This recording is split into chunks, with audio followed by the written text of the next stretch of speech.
So, in a desperate attempt for publicity, Matt Walsh has decided to take on the world.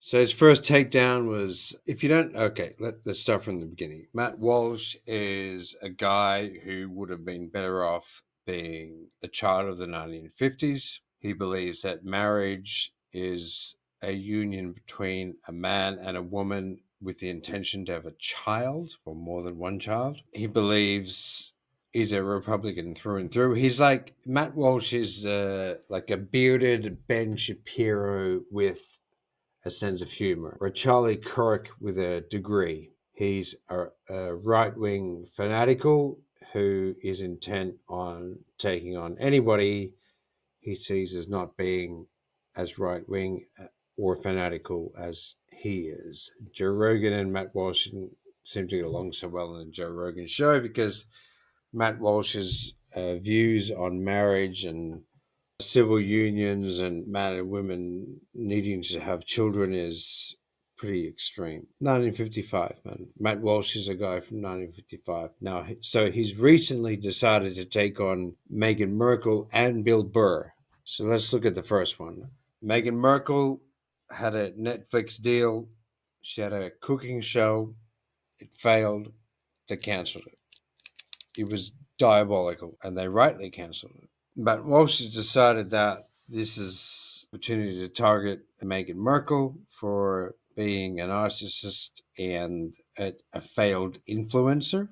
I would put it to Matt Walsh that most cooking shows are terrible. Most cooking shows are programs that people don't want to watch. And the 100 cooking shows that Netflix or other streamers give the green light to in a year, you'll be lucky to see 50% of them. So Meghan Markle was on the wrong side of the 50% in this case. It has less to do, I feel, with Meghan Markle herself. I'm not necessarily a fan of Meghan Markle, but I don't really care one way or the other if she succeeds or not in what she wants to do. Her cooking show looked absolutely terrible, but that's the format. It's terrible, right? It's bring friends around and bake them a cake is not something that makes for particularly good television. So could have been Meghan Markle, could have been Kermit the Frog, could have been me, could have been Matt Walsh doing the same show, same format, would have failed. Sadly, Matt Walsh has decided to aim the bullet right at Meghan Markle because that's the cool thing to do if you're on the right.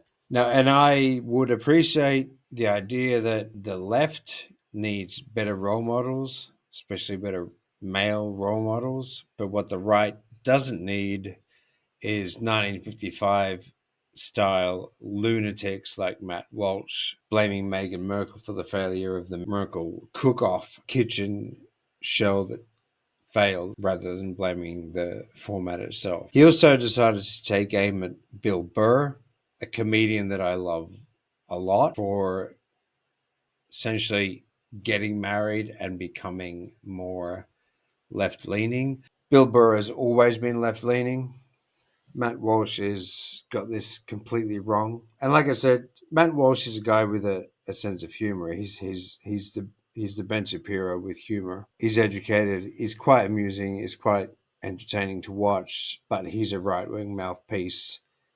Bill Burr remains a relevant, funny, brilliant comedian who, if anything, has pivoted further to the right than ever he has been. Nothing to do with his wife, nothing to do with anything. He has the same cynicisms as I do about Democrats leaning toward Wall Street and big backers aligned with Wall Street rather than the average working man or woman.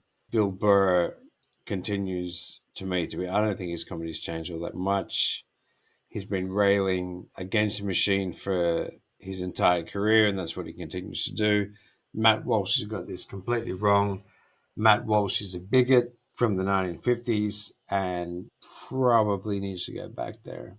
I would suggest that Mr. Walsh keep his opinions to himself. I know he wants to promote pillows and whatever else, whoever else decided to sponsor his barely watchable podcasts. But he would be doing everybody a favor if he would just to sort of turn the camera and microphone off and stop doing this stuff. Matt Walsh, go back to 1955.